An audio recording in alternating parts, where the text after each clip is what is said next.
மகா சிவராத்திரி அன்று நாள் முழுவதும் சிவனை வேண்டி விரதம் இருந்தால் உங்கள் விருப்பங்கள் நிறைவேறி துன்பங்கள் நீங்கி முக்தி கிடைக்கும்.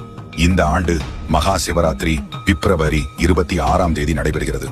குறிப்பாக இரவு 12:09 முதல் 12:59 வரை சிவனிடம் நீங்கள் என்ன வேண்டினாலும் அது நடைபெறும். பூஜைகள் மாலை 6 மணியில் துவங்கி மறுநாள் காலை 6:30 மணி வரை நடைபெறும்.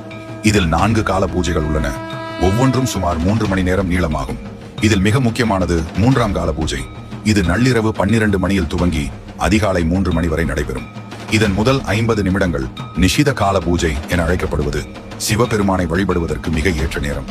இந்த நேரத்தில் பார்வதி தேவி மற்றும் சிவபெருமானை வழிபட்டால் அவர்களின் அருளை பெறுவதாக நம்பப்படுகிறது. மகா சிவராத்திரி விரதம் பிப்ரவரி 27 காலை 7 மணிக்கு நிறைவடையும். இரவு முழுவதும் கண் விழிக்க முடியாவிட்டாலும் 3ஆம் மற்றும் 4ஆம் காலங்களில் கண் விழித்து சிவ தரிசனம் செய்வது அவசியம். இந்த நேரம் உங்கள் பக்தியிலும் புதிய ஆற்றலும் அருளும் தரும்.